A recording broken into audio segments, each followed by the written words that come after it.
מסכת מנחות דף י'. ראינו במשנה בדף ו' שאם הכהן קמץ בשמאל ולא ביד ימינו, הרי זה פסול, ואילו בן ביתרא אומר יחזיר ויחזור ויקמוץ בימין. הגמרא כאן בדף ט' עמוד ב' מבררת מה המקור לדין הזה. קמץ בשמאל שהוא פסול מניין. שואלת הגמרא מנהנה מילה? אמר רבי זרע דאמר קרא, כתוב ויקרב את המנחה וימלא כפו ממנה. אומרת הגמרא, כף זה אותה הכף, איני יודע מהו, ימין או שמאל. כשהוא אומר ולקח הכהן מלוג השמן ויצק על כף הכהן השמאלית. מה אני מבין? כאן שכתוב כף הכהן השמאלית, כאן שמאלית.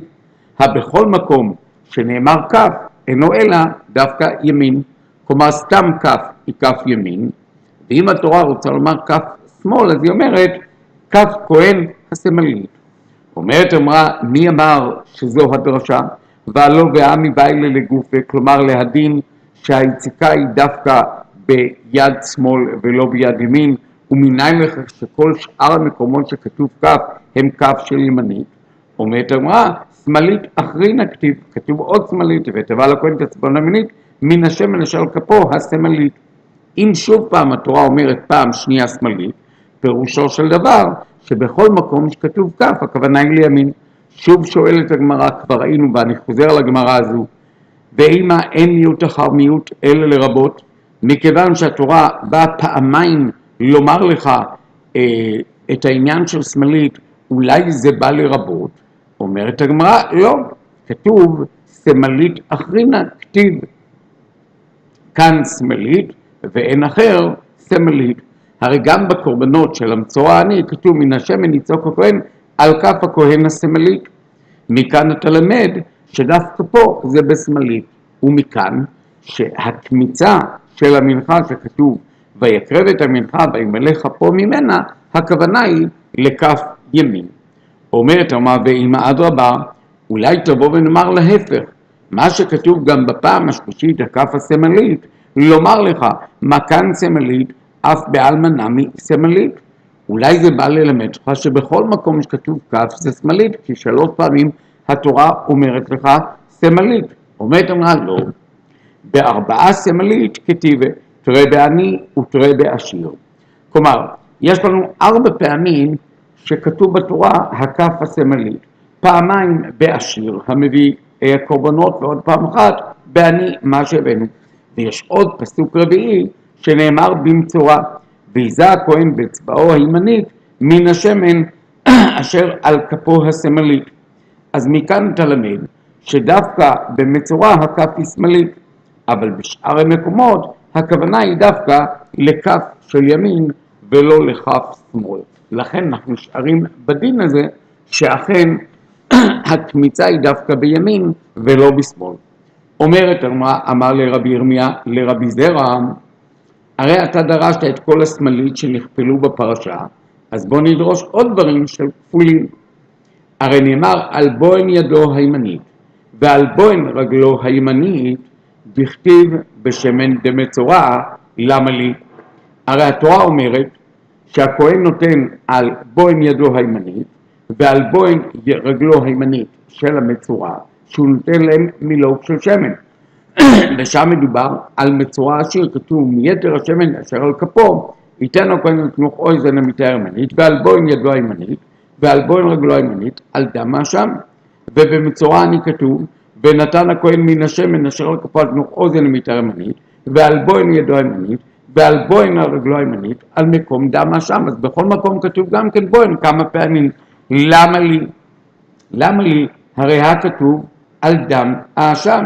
הרי כבר נאמר במצורע העשיר שנתינת השמן תהיה על דם האשם, וגם במצורע עני כתוב על דם האשם.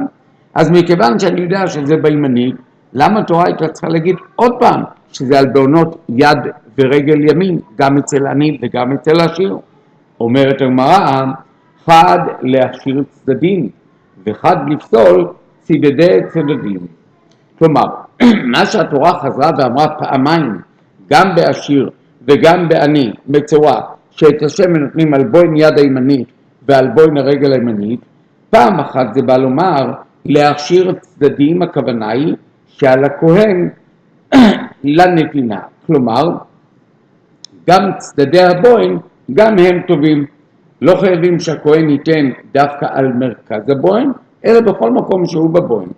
וחג לפסול צדדי צדדים, כלומר מה שמדובר על הבוין, הבוין מלמעלה או משני צדדיה, אבל בוין הרגל מלמטה או בוין היד מלמטה מאחור, זה בא לפסול על הבוין ולא מתחת ולא מאחורי הבוין. שוב שואלת הגמרא, למה כתוב גם במצורע השיר וגם בעני על דם האשם? על דם האשם, על מקום דם האשם, למה יעטו? אומרת הגמרא, הנצריכי, אנחנו צריכים לומר את שני הפסוקים הללו בשני סוגי הקורבנות. למה? דהי כתב רחמנא על דם האשם, אם היה כתוב רק פעם אחת על דם האשם, מה הייתי חושב?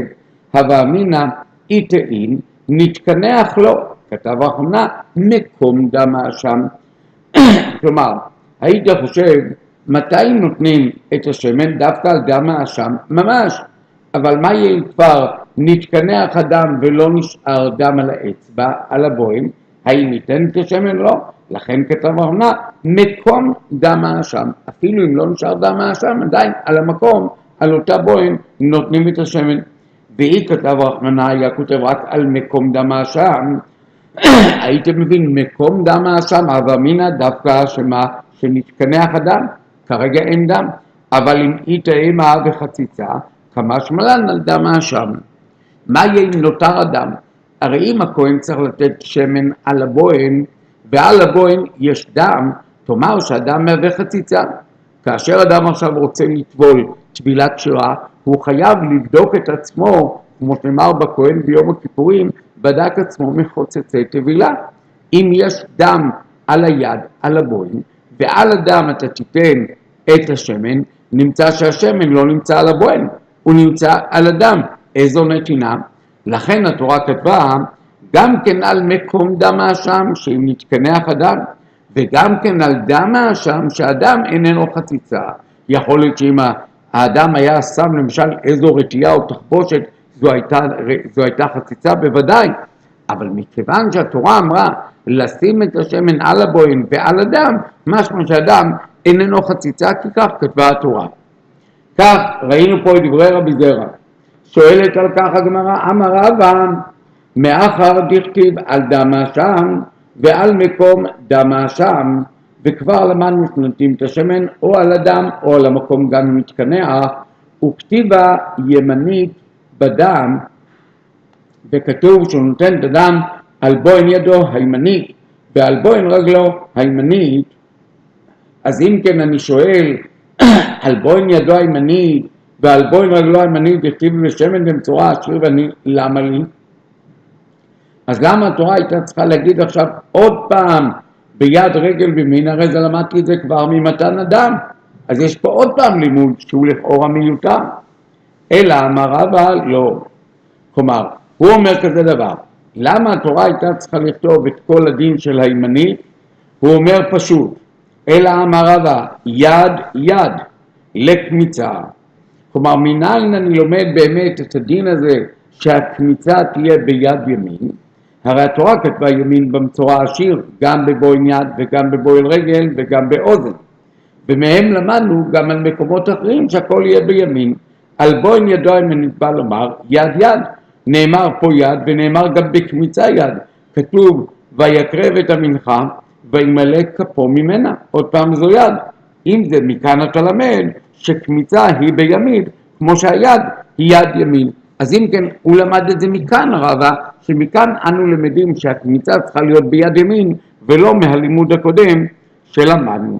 עכשיו אומרת הגמרא, ומה שכתוב על בוין רגלו הימנית, גם הוא בא לגזרה שווה ללמד על מקום אחר, על דינים נוספים בתורה. פה נאמר על בוין רגלו הימנית, ופה נאמר רגל, כתוב בחליצה, ונגשה יבימתו אליו לעיני הזקנים, והחליצה נעלו מעל רגלו, וירקה בפניו, וענתה ברמה, ככה יעשה לאיש אשר לא יבנה את בית אחיו. מכאן אתה למד, מהבוין הרגל פה הימנית, אתה למד גם בחליצה, שהחליצה הזאת היא צריכה להיות ברגל ימין. ועוד דבר, מה שכתוב אוזן ימנית כמה פעמים, מה שכתוב על תנוך אוזן המטהר הימנית, אוזן בא לגזרה שווה. איך? נאמר כאן במצורע על אוזן הימנית, ונאמר בעבד נרצה אוזן, כתוב והגישו אדוניו אל האלוהים, והגישו אל הדלק או אל המזוזה, ורצה אדוניו את אוזנו במרצע ועבדו לעולם. מכאן אתה למד שגם הרצייה היא נעשית באוזן הימנית. אם כן, בכל המקרים האלה אנחנו מבינים למה התורה חזרה ואמרה ימנית על הבוין במתנות המצורע השיר, על בוין יד, על בוין רגל ועל תנוך האוזן. מכל דבר למדנו דינים אחרים שבתורה ששם אינם מפורשים, שהכל יהיה ביד ימין. עכשיו אנחנו צריכים לברר לפי שיטתו של רבא למה נאמר שמאלית כמה פעמים. אומר לה שמאלית דעני למאי עתה, הרי למה על כף ידו השמאלית נאמר בעני במצורע? אמר רב שישה ברי רב אידי לפסול ימין דכהן במצורע.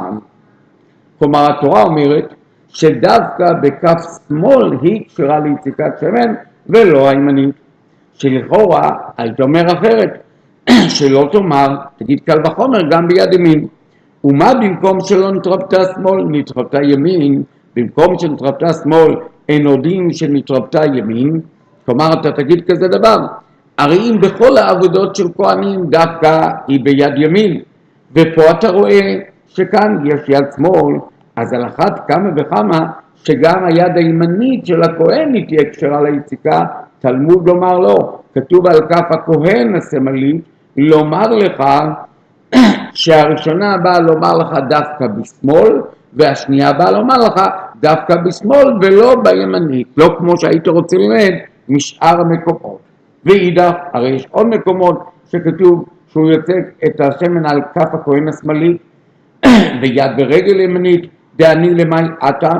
אז אומרת הגמרא לרדתנא דרב ישמעאל, יש פה כלל בלימוד התורה, כל פרשה שנאמרה ונשנית לא נשנית אלא בשביל דבר שנתחדש בה. כלומר בהחלט יכול להיות שהתורה הקדושה חוזרת על כמה דברים מיוחדים על מנת שיתחדשו בה דין מסוים. ובאמת מה יש חידוש? אז אומר פה רש"י, בפרשת עני מתחדש קורבן עולה ויורד.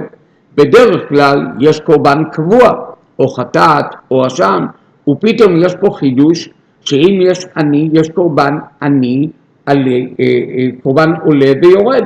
לעשיר יהיה ככה, לעני יהיה ככה, ולדל בדלת דלות יהיה ככה, יהיה בקר, יהיה עוף ותהיה מנחת צולת. אז אם כן התורה יכולה לחזור על אותם דברים כמה פעמים בשביל דבר אחד שנתחדש באותה הפרשה. עכשיו אנחנו חוזרים לעניינים של ימין בעבודת הכהנים. אמר רבא בר חנא, אמר רבי שמעון לקיש, כל מקום שנאמרה אצבע וכהונה אינה אלא ימין. בכל מקום שכתוב בסדרי עבודת הכהנים אצבע כהונה, אז זה דווקא ביד ימין. מה? אומרת אמר ככה, כסלקא דעתך אצבע וכהונה בעינן. כלומר דווקא כשיש כהן ואצבע אז אני אומר שזה בצד ימין. למה? כי דכתיב ולקח הכהן מדם החטאת באצבעו. כלומר דווקא כשכהן עושה עבודה באצבע הזאת צריכה להיות ביד ימין, כמו שכתוב בקורבן החטאת, ולקח הכהן מדם החטאת באצבעו. ואתה אומר מאיפה אנחנו למדים? וגמר ממצורע דכתיב ותבע לכהן את אצבעו הימנית. אז גם שם כתוב במצורע כהן ואצבע וכתוב שם הימנית. מכאן אתה למד שכל מקום שכתוב אצבע וכהונה, הכוונה לאצבע הימנית של הכהן. שואל גמרא, הרי קמיצה דלכתיבה אלא כהונה, לא כתוב שם אצבע בקמיצה. מה כתוב? אדם מביא קורבן מנחה והביאה אל הכהן וקמץ הכהן ממנה מלוא קומצו את אזכרתה. לא כתוב אצבע, כתוב כהן ולא כתובה המילה אצבע. ותנן קמץ בשמאל פסול, זו המשנה שלנו בדף ו'. אמר רבא או אצבע או כהונה. לא צריך שהתורה תכתוב גם אצבע וגם כהונה, מספיק שהיא כתבה עבודה של כהן אפילו אם לא הזכיר אצבע או אצבע אפילו אם לא הזכיר כהן, תמיד הכוונה היא לאצבע הימני.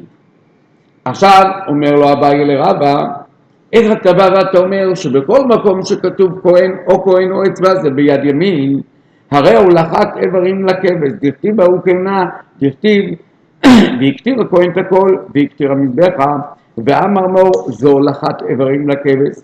הנה יש לך פה דינים של סדרי עבודה שנאמר בהם כהן.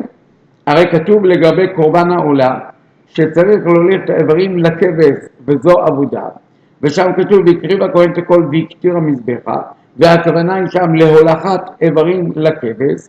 ולמרות הכל כתוב במשנה במסכת תמיד שהיו 6 כהנים שהוליכו את איברי התמיד.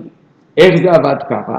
הכהן הראשון לקח את ראש הבהמה ואת הרגל הימנית, ואת הראש הוא לקח ביד ימין, ואת הרגל של ימין בשמאל, ובאת אורה לחוץ.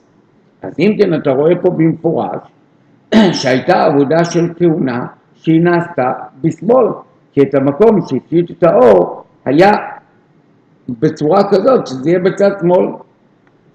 אומרת הגמרא, אומר לו רבא לאביי, כי אמרינן או אצבע או כהונה בדבר מעכב כפרה. כלומר, מה שאנחנו אומרים אצבע או כהונה שזה דווקא ביד ימין, הכוונה היא לעבודה מסוימת במקדש שהיא מעכבת את הכפרה. בלי אותה עבודה אין כפרה, שאם לא עשית אותה אין פה כפרה, כמו הזעה של דם אשם מצורע, ששם אנחנו לומדים את הדין הזה. לכן אתה לא יכול ללמוד לעניין של הולכה להקטרה, כי ההולכה להקטרה היא לא מעכבת, כי אפילו אם לא הקטירו את החלבים ואיברים, הקורבן היה קורבן. ולכן בעבודה כזו רק של הולכת איברים שהיא לא עבודה מעכבת כפרה, אז אין את הדין הזה שזה חייב להיות בימין. שואלת הגמרא, אם כן מה אתה אומר? שאם כתוב כהונה בדבר שמעכב כפרה, הכוונה בצד ימין. שואלת הגמרא, והרי קבלת דבר המעכב כפרה הוא, הרי קבלת אדם זה אחת מהעבודות החשובות בדם, ובלי קבלת אדם בכלי נפסל הקורבן ולא יתכפרו הבעלים. וגם כתוב בכהונה, דכתיב והקריבו בני הכהנים, אהרון הכהנים את הדם, ולמדנו זו קבלת אדם. ותנן קיבל בשמאל פסל ורבי שמעון מכשיר. אז אם כן רבי שמעון עצמו אומר שלמרות שכתוב בו כהונה ולמרות שמדובר בדבר שמעכב את הכפרה אם הוא לא נעשה, בכל זאת אם עשה בשמאל, נכון שמלכתחילה בימין, אבל אם עשה בשמאל זה לא פסול. אומרת הגמרא, אתה צודק, כך אומר לו רבא, אתה מקשה לי לפי רבי שמעון, לרבי שמעון כאמרת, רבי שמעון תרתי באי. אתה שואל אותי לפי רבי שמעון, זאת לא קושיה. רבי שמעון אומר רק במקום שיהיה לי פסוק שכתוב בו גם כהן וגם אצבע, אז אני אומר שזה בצד ימין. אבל אם תהיה עבודה אחרת שכתובה המילה כהן ולא כתובה המילה אצבע, אז זה לא מוכרח להיות בימין. שואלת הגמרא, מי אמר שזו שיטתו של רבי שמעון?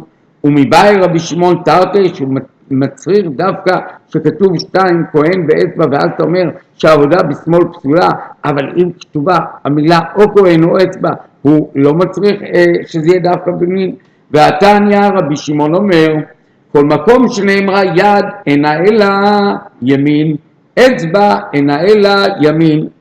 הרי הוא אמר במפורש שבכל עבודה שנאמרה ביד ולא בכלי זו יד ימין, בכל מקום שכתוב בעבודה אצבע היא דווקא ימין. אז אם כן לא חייבים שכתוב גם אצבע וגם כהונה כדי לומר שהעבודה תהיה בימין, מספיק אצבע בלבד. אומרת הגמרא ככה, אצבע לא בעיה כהונה, כהונה בעיה אצבע. כלומר אם כתובה באמת המילה אצבע שזו עבודה, חייב שזה ביד ימין אפילו אם לא כתוב המילה כהן. כתוב ולקח מדם הפר בעבודת יום הכיפורים, ולקח מדם הפר והיזה באצבעו על פני הכפורת, כן מה, ולפני הכפורת איזה 7 פעמים מן הדם באצבעו. אז כתוב עבודה באצבע ולא כתוב כהונה, ובוודאי שאצבע לא באה כהונה. ואם כתוב כאן והיזה מן הדם באצבעו, זה בוודאי באצבע ימין. לעומת זאת כהונה באה אצבע. אם יש עבודה שכתובה לנו מילה כהונה ולא כתובה מילה אצבע, זה לא מחייב שזה יהיה דווקא בצד ימין. ולכן באמת בעבודה כמו קבלת אדם ששם כתובה רק מילה כהונה ולא כתובה המילה אצבע, זה לא מוכרח שהיא חייבת להיות בצד ימין. אם כן, שואלת הגמרא, אלא כהן למה לי? כלומר שאמרה התורה כהן בקבלה, מה צריך ללמוד? ואת הגמרא בכיהונו. כהן לאו דווקא באצבע של הכהן הימני, אלא מה שלמדים מהמילה כהן, הכוונה היא שצריך להיות כהן בכיהונו, פירושו של דבר שהוא לבוש בבגדי כהונה. אבל אם הוא יעשה את העבודה הזאת כשהוא כהן ואיננו לבוש בבגדי כהונה, אז ככה לא עושים. שואלת הגמרא, והרי זריקה דלא כתבה אלא כהונה בשמאל פסול ולא פליג רבי שמעון. אתה אומר שאם כתוב אצבע לא חייב כהונה, אבל אם כתוב כהונה חייב אצבע כדי לדעת שזה בימין. הנה לך, יש עבודה של זריקת אדם, היו זורקים את אדם מהכלי על קירות המזבח.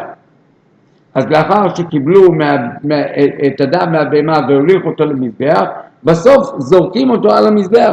הרי זריקה שלא כתוב בה רק כהונה, כתוב והקריבו בני אהרון הכהנים את הדם וזרקו את הדם על המזבח סביב אשר פתח אוהל מועד, אז שם כתוב רק המילה כהונה ולא כתובה המילה אצבע. ושם למדנו במשנה שאם הוא זרק את הדם ביד שמאל הקורבן פסול, ורבי שמעון לא חולק על זה. אז הנה אתה רואה שאפילו שכתובה רק המילה כהונה ולא אצבע, זה דווקא ביד ימין ולא ביד שמאל כמו שראינו ברבי שמעון. אומרת אמרה, אמר אביי פליג בברייתא. כלומר, נכון שרבי שמעון לא אמר על כך מחלוקת במשנה, אבל בברייתא הוא כן אמר את הדבר הזה. איך דתניא? יש ברייתא באותו הדין. אם קיבל הכהן את הדם, בשמאל יהיה פסול הקורבן, ואילו הוא ברבי שמעון מכשיר. ואותו דבר זרק בשמאל פסול ורבי שמעון מכשיר. ועוד פעם, מפני שרבי שמעון אומר שבגלל שלא נאמרה מילה אצבע אלא רק כהונה, לכן זה כשר רק גם בשמאל. עכשיו, הגמרא רוצה לברר מה שראינו שלפי שיטת חכמים, גם עבודה שנאמרה בה רק המילה כהונה, היא צריכה להיות ביד ימין. ואם כן, אנחנו עכשיו חוזרים לשיטה של רבא בסוגיה של מצורע מדברי חכמים. ואלא דאמר רבא לקמיצה למה לי מכהונה נפקא. הרי רבא לימד אותנו יד יד שלמדנו גזרה שווה לקמיצה שתהיה ביד ימין. הרי הוא אמר, כתוב במצורע השיר על בוין ידו הימנית, ואתה אומר, מה שנאמר במצורע ידו בא ללמד בגזרה שווה יד יד גם בקמיצה. הרי בקמיצה כתוב ויקרב את המנחה ומלא כפו ממנה, כפו הכוונה היא לידו. אני לומד פה גזרה שווה גם אם זה לא אותה מילה בכלל. פה כתוב בוין ידו הימנית ופה כתוב כפו, וידו וכפו זה אותו דבר כמו הדרשה ידועה, זוהי שיבה זוהי ביאה. התורה כותבת אותה מילה ואפילו גזרה שווה אפשר ללמוד גם אם המילים הם במשמעות ולא באותה מילה. אז אומרת הגמרא, אז אם כן מה שאמר רבא שאנחנו למדים בגזרה שווה יד וקמיצה, למה לי בשמה היינו צריכים את הלימוד הזה? הרי כתוב בקמיצה כהונה, ואם כן בכהונה נפקא שזה בצד ימין. ככה חכמים אומרים שבכל מקום שכתוב כהן זה צריך להיות בצד ימין. אומרת הגמרא לא, מה שכתוב כהונה והגזרה שווה חד לקומץ וחד לקידוש קומץ. כלומר אחד בא ללמד אותי שהקמיצה תהיה בימין, והשני בא ללמד אותי לקידוש קומץ. הכוונה היא כשמניחים את הקומץ בכלי לקדש אותו, גם הוא מניח אותו שהוא ביד ימינו. עכשיו, מה ידרוש רבי שמעון מהגזרה שווה הזאת? שואל דמה לרבי שמעון, דלא באי קידוש קומץ, ולמאן דאמר נמי דבאי קידוש קומץ לרבי שמעון, ובשמאל אחשו מעכשיו יד דאמר רבא למה לי? כלומר, רבי שמעון כפי שנראה בגמרא בדף כ"ו, שרבי ינאי מסביר בשיטת רבי שמעון שלא צריך קידוש קומץ בכלל במנחה כלל, בכלל לא צריך קידוש קומץ, זה דבר אחד. וגם למאן דאמר לפי דעת רב נחמן יצחק גם כן קשה, שהוא אומר שצריך גם במנחה קידוש קומץ לפי רבי שמעון. על כל פנים, בין לשיטה שלא צריך קומץ בכלל ובין לשיטה של רבי שמעון כן צריך קידוש קומץ, הרי שם כתוב שאם זה נעשה בשמאל הוא מכשיר אותו, ואז אנחנו נקשים עליו. הרי כתוב יד יד שאמר רבא לגזרה שווה. אם בא ללמד אותנו לקמיצה גופה אליבא דרבי שמעון שהקמיצה תהיה ביד ימין, הרי מדרבי יהודה ברי דרבי חייא נפקא. למדים את זה במקום אחר, למה?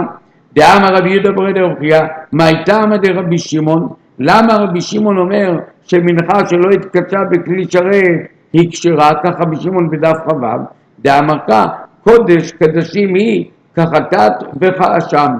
מה זה בא ללמד אותך שהמנחה היא כמו חטאת וכמו אשם? זה לומר לך שיש בה גם דינים או כמו חטאת או כמו אשם. כבר למדנו כמה לימודים מהפסוק הזה. בא לעובדה ביד, עובדה בימין. כלומר, אם אתה רוצה כמו אשם להעלות את הקומץ ביד בלי בכלי שרת, תעשה את זה ביד ימין. עכשיו, וכמו חטאת, הכוונה היא שהוא נותן דמו על המזבח באצבעו הימנית. אם בא לעובדה בכלי, עובדה אפילו בשמאל ולא חייב בימין, כמו אשם. כלומר, אם בא לעובדה ביד, עובדה בימין כחטאת, ואם בא לעובדה בכלי, עובדה בשמאל, כמו אשם, שזריקת אדם יכולה לעשות גם בשמאל. אז אם כן, למה צריך את הדרשה הזאת? עונה הגמרא לא נצרכה, אלא לקומץ למנחת חוטא. באמת הגזרה שלה של יד יד שבא ללמדך, שיד הכוונה היא ביד ימין, לפי רבי שמעון, למה הוא צריך את זה? לקומץ של מנחה של חוטא, שגם שם הקמיצה צריכה להיות ביד ימין. לכאורה בשביל מה אתה צריך לחדש לי שבקומץ של מנחת חוטא צריך להיות ביד ימין? סל כדתך מן היית מלא בדעתך שמה, הואיל ואמר רבי שמעון לא יהיה קורבנו מהודר, כי קמץ לנמי בשמאל תתקשר כמה שמאלן.